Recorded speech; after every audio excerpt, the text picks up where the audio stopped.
Começar já fazendo uma correção desse vídeo, que quando eu gravei, o nosso pensamento nem sempre, nossas palavras acompanham o nosso pensamento, e eu estava pensando uma coisa e ao me expressar acabou dando a entender outra coisa.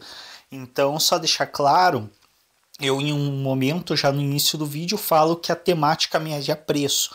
Quando eu digo que a temática mede a preço, estou me referindo à psicoterapia infantil. Claro que no meu pensamento estava isso, mas ao me expressar eu acabei não verbalizando isso e pode dar a entender de que mede a preço a temática violência infantil. Não.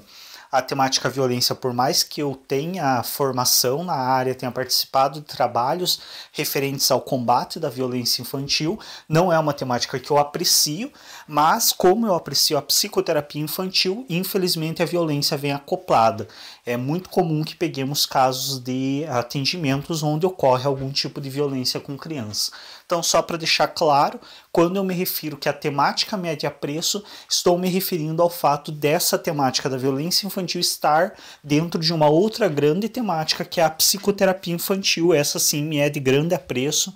Tenho muito prazer em atender e trabalhar com terapia de crianças, com terapia infantil. Olá pessoal, sejam todas e todos bem-vindos ao canal Filosofia da Psique. E hoje eu vou gravar a respeito de um tema que me é de apreço e que há muito tempo eu já desejava produzir um conteúdo desse gênero, mas que não o fiz por medo do meu discurso ser um pouco inflamado, de uma falta de maturidade teórica e emocional de trabalhar com esse tipo de temática que me afeta um pouco. Apesar de que agora eu creio que eu já passei por um período de formação que me fez desenvolver o suficiente para conseguir trabalhar essa temática de uma maneira mais sóbria, mais sensata e mais adequada, que é a questão do abuso infantil e como reconhecê-lo, os sinais do abuso infantil. Então é uma temática que me atravessa bastante. Eu realizei já em clínica psicanalítica atendimento de crianças, é um público que eu tenho bastante apreço por atender, e é uma questão que surge no atendimento, você se questionar a respeito de por que situações aquela criança está passando, e é uma coisa que surge no cotidiano de todo cuidador, cuidadora de crianças. Então todo mundo que tem contato com criança, em algum momento se depara com esse medo, se depara com esse questionamento, se depara com essa possibilidade de uma criança estar sofrendo algum tipo de abuso. Primeira coisa que é importante esclarecermos é que muito se vem na mente logo de início quando se fala em abuso a questão do abuso sexual, e isso nem sempre é o mais, eu não diria até não é sempre o que mais acontece. Então, por mais que exista muito abuso sexual infantil, sim, existe uma quantidade enorme, existem muitas denúncias. E a gente sabe que a grande maioria dos crimes não são denunciados. Então, o fato de já existirem muitas denúncias, mesmo nós sabendo que nem todos os casos, aliás, a grande maioria não é denunciado, isso nos dá uma dimensão de que existem muitas situações de abuso sexual infantil. Mas existem outras formas de abuso que são tão maléficas quanto e precisam ser também se tomar cuidado e serem averiguadas, como o abuso psicológico, o abuso físico, que não necessariamente sexual, então agressões físicas, e por mais que nós tenhamos toda uma questão moral que nos constrói e faz com que nós tenhamos um olhar de muito maior repulsa para o abuso sexual, o abuso físico e psicológico, tanto a curto quanto a longo prazo, pode gerar muito mais danos do que certos abusos sexuais. Claro que nenhum é menos preocupante e nenhum pode ser tolerado, mas muitas vezes o abuso sexual é promovido em um ambiente tão lúdico, tão em tom de brincadeira para a criança, que a princípio ele não chega a ser traumático. Ele vai se constituir traumático quando a criança futuramente entender o que aconteceu. Mas a princípio ele pode nem ser tão traumático assim, enquanto muitas vezes uma agressão física ou então o abuso psicológico de se desmerecer a condição dessa criança, de se dizer que ela não tem valor ou que ela tem menos valor do que outras crianças, esse tipo de abuso a curto prazo pode gerar muito mais danos do que certos tipos de abuso sexual, e assim como a longo prazo também pode constituir um sujeito que não vai ter autoconfiança, um sujeito que não vai se valorizar, porque afinal ele foi ensinado que ele não tem valor nenhum. Então é importante também sempre termos atenção de que, apesar de nós criarmos moralmente como o grande monstro sendo o abuso sexual, existem outras formas de abuso que são tão danosas quanto e que não podem ser deixadas de lado, não pode ser desmerecido. Então é preciso também conferir se a criança não está sendo agredida, não está sendo agredida verbalmente, não está sendo menosprezada, não está sofrendo a falta de amor, que também é uma forma abusiva também, a falta de cuidado, a falta de limitação. Então, cuidadores que são muito permissivos também são abusivos, porque quando você permite que a criança faça tudo sem controlar ela, sem colocar regras, você está criando uma criança inapta para a vida social. Então isso também é violento, isso também é agressivo, isso também é ruim.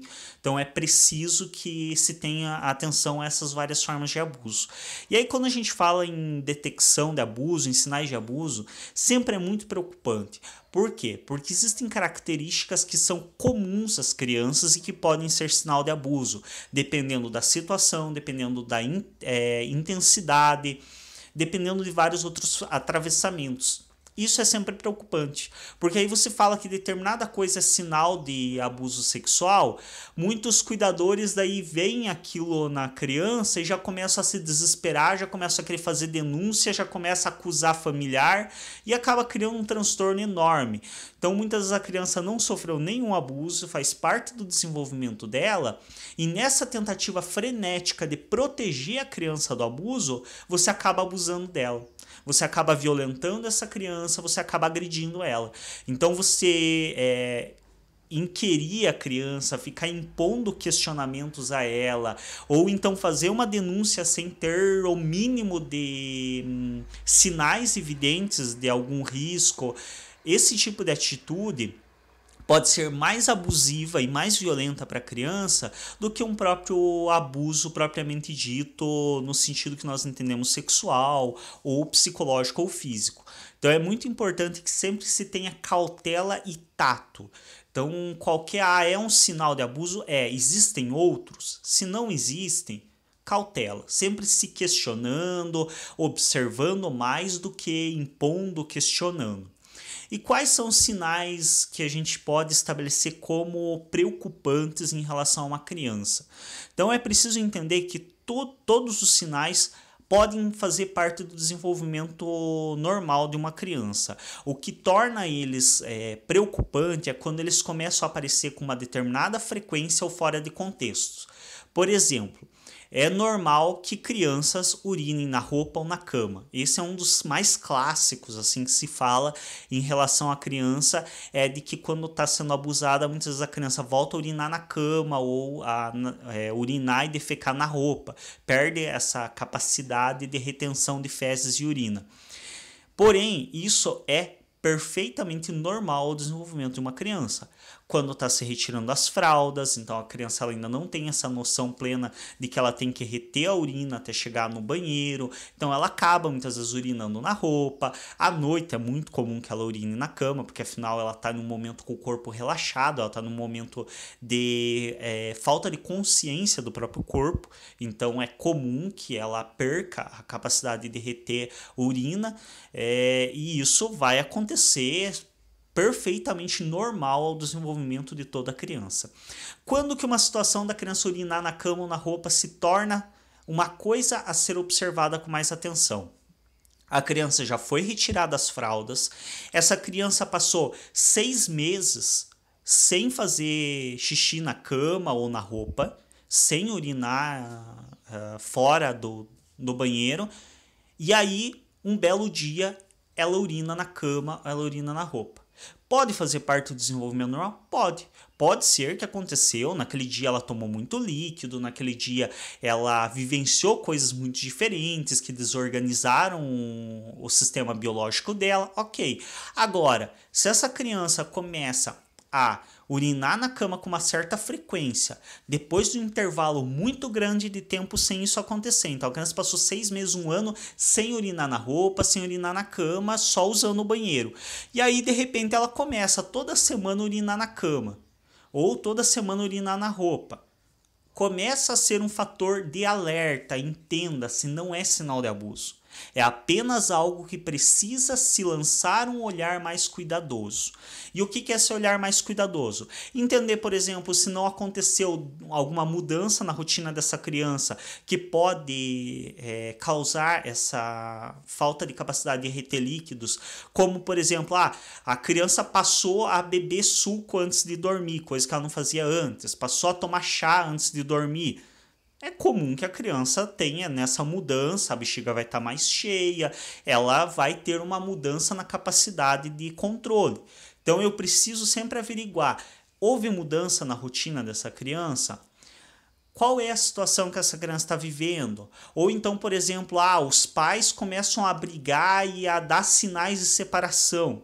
A criança pode urinar na cama como uma forma de defesa a isso, como uma forma de regressão, nós chamamos na psicanálise, que é de tentar parecer mais infantil do que ela de fato é, como uma defesa de captar proteção para si, por parte desses cuidadores, desses pais no caso. Então não é que um dos pais esteja abusando ou alguém esteja abusando da criança. A situação abusiva é a separação dos pais. E, em defesa a isso, ela começa a urinar na roupa, a urinar na cama. Então tudo isso precisa ser averiguado com muita atenção e, como eu mencionei antes, com muito tato, com muita cautela.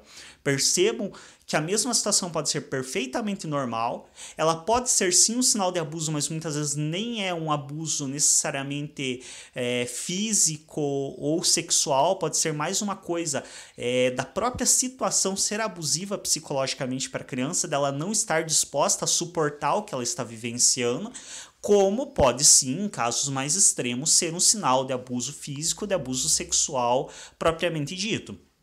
Só que o que eu não posso é tomar esse único sinal como sendo o que vai desencadear tudo. Então, eu vou fazer uma denúncia que a criança está sendo abusada porque ela está urinando na roupa e na cama, de forma alguma. É apenas um sinal para ganhar a minha atenção. Então, eu vou ter um olhar mais cuidadoso em relação a isso. Qual outro sinal que uma criança pode emitir de abusos? Ela pode, por exemplo, brincar com as próprias fezes. É uma coisa também recorrente em crianças que são abusadas, principalmente sexualmente, que elas se sujem com as suas fezes. Também pode ocorrer no desenvolvimento normal da criança. Porém, qual que é a função disso quando uma criança está sendo abusada? É de demonstrar externamente a sujeira que ela atribui a ela mesma pelo que está sofrendo. E a gente sabe que é muito comum que abusadores articulem o abuso de uma forma que a criança se sinta culpada pela situação que ela está vivenciando. Então essa é uma das formas que ela pode encontrar de evidenciar essa sujeira, ela se sente suja, então ela se suja externamente com fezes, ela se suja com normalmente esse tipo de material mais realmente que para nós é muito repulsivo, que diz a respeito da própria repulsa que ela está sentindo pela situação que ela está vivenciando. Outro sinal que pode indicar um abuso em relação à criança, tanto físico, quanto psicológico, quanto sexual.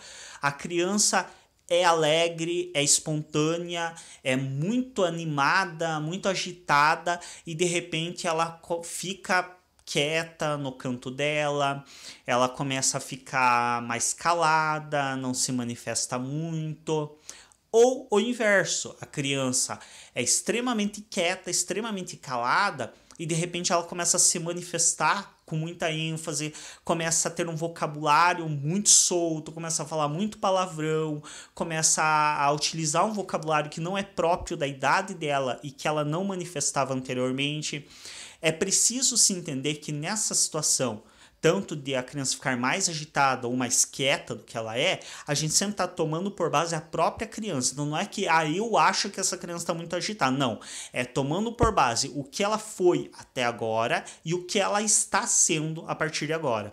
Então eu tomo por base tudo que eu já conheço dessa criança, a forma como ela age normalmente, e a partir dessa base eu construo o entendimento de ela estar diferente. Então essa criança até então era super espontânea, super alegre, animada, corria, comunicativa, conversava com todo mundo, chegava gente diferente em casa, ela já ia correndo cumprimentar, receber, e de repente essa criança do nada começa a ficar quieta num canto, chega a visita, ela vai se esconder. Isso também é um fator para se olhar. Novamente, é preciso contabilizar todo o contexto, contabilizar a situação. Então, o cachorro da criança morreu. Se você ensinou essa criança a ter empatia e valorizar a vida, ela vai estar triste. Então não é estranho que uma criança que é sempre alegre fique triste quando o cão dela morre, ou quando ela, por exemplo, tira uma nota baixa na escola, sendo que ela valoriza as notas altas e que você costuma sempre reforçar ela pelas notas altas. Não é estranho que essa criança fique triste se ela logo anteriormente ela foi limitada em relação a uma coisa, então ela queria brincar com alguma coisa e você não deixou. É comum que essa criança fique triste, faz parte do desenvolvimento dela. O que se torna preocupante e demanda um olhar mais apurado e atento é quando você não encontra um motivo evidente para isso. Então a criança é sempre alegre, não aconteceu nada que me é estranho na rotina dela, ela continua indo para a escola normal, ela continua fazendo todas as atividades como sempre fez, e de repente ela começa a ficar calada. E não é que em um determinado momento ela ficou tristinha e calada porque quebrou um brinquedo ou porque naquele momento ela se sentiu assim. Não. Isso começa com uma certa frequência, sem um motivo que eu consigo reconhecer. Isso é um sinal de que eu preciso ter mais atenção. E aí qual que é a forma mais coerente de eu investigar isso? Questionar a criança. Então nada mais justo e sensato do que perguntar para a própria criança como ela está se sentindo. Por que falar para ela, olha, eu tenho visto que você tá mais quieta, que você não tá querendo brincar tanto, tá acontecendo alguma coisa? Você quer me contar alguma coisa? E estar disposto a ouvir essa criança. Não adianta você dizer que quer me contar alguma coisa e no primeiro momento que ela fala, por exemplo, que ela não quer ir para a escola, você entra com um discurso altamente punitivo que ela tem que ir para a escola porque você precisa ser alguém na vida. Não. Então, você não tá gostando de ir para a escola? Tudo bem, eu entendo que você não esteja gostando de ir para a escola, você pode não gostar de ir para a escola, mas tem algum motivo que está fazendo específico, que está fazendo com que você não goste? Tem alguma coisa que estão fazendo com você na escola que você não gosta? Tem algum motivo para você não estar querendo ir? Porque é muito comum que os cuidadores eles atribuem como natural. A criança não gosta de ir para a escola é porque é birra, é porque não gosta mesmo. A criança vai no médico, chora para ir no médico. E isso é tido como não, mas a criança faz birra mesmo, ela não gosta do médico. Não, pera lá.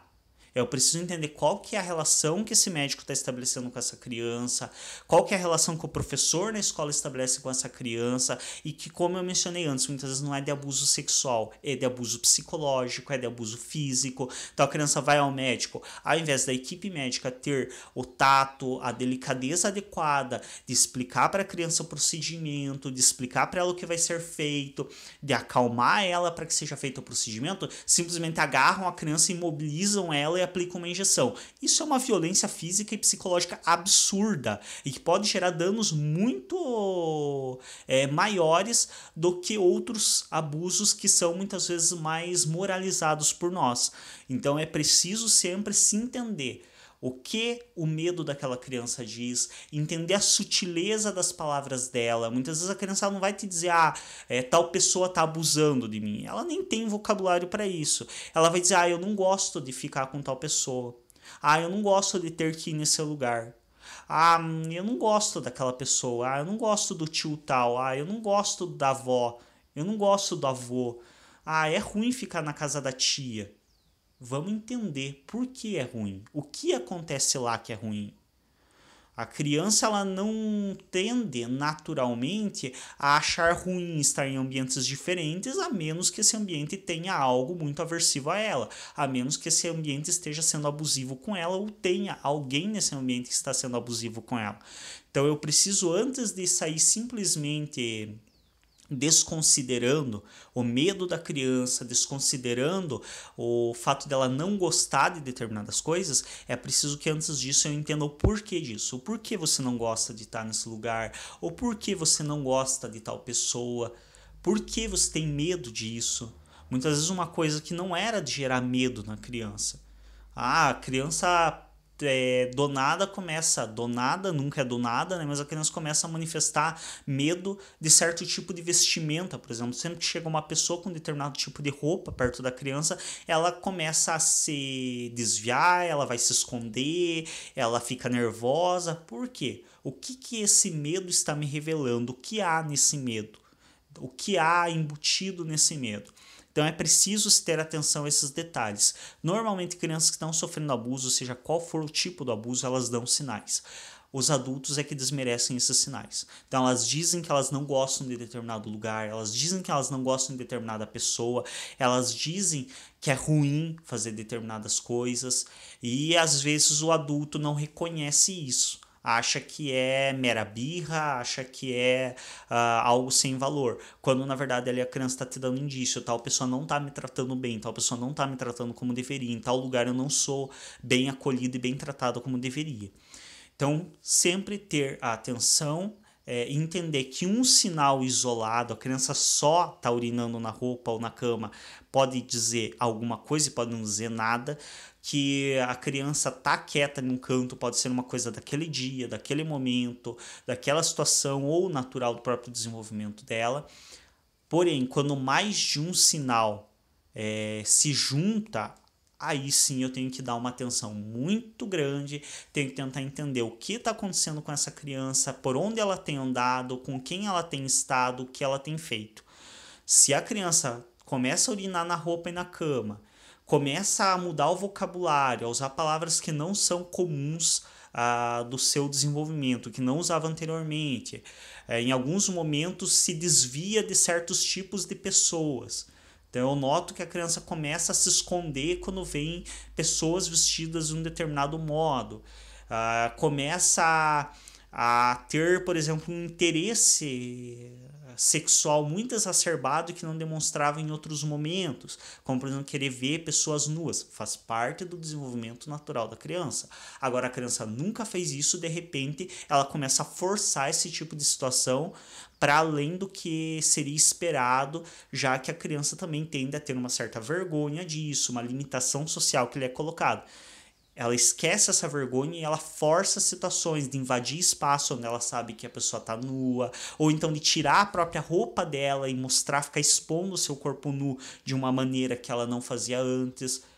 Se mais de um desses sinais se apresentam paralelamente, se juntam, eu tenho que começar a ter um olhar mais atento. Eu tenho que começar a rever muitas coisas a respeito dessa situação e dessa criança. É isso então, um pouco a respeito dessa temática que é bastante importante, mas que, como eu disse, sempre me preocupou muito trabalhar ela por essa coisa de que você diz que determinadas questões são sinais de um possível abuso, e aí as pessoas já começam a levar na literalidade. A criança mal demonstra um sinal, as pessoas já começam a apontar dedos, a questionar a criança de uma maneira agressiva.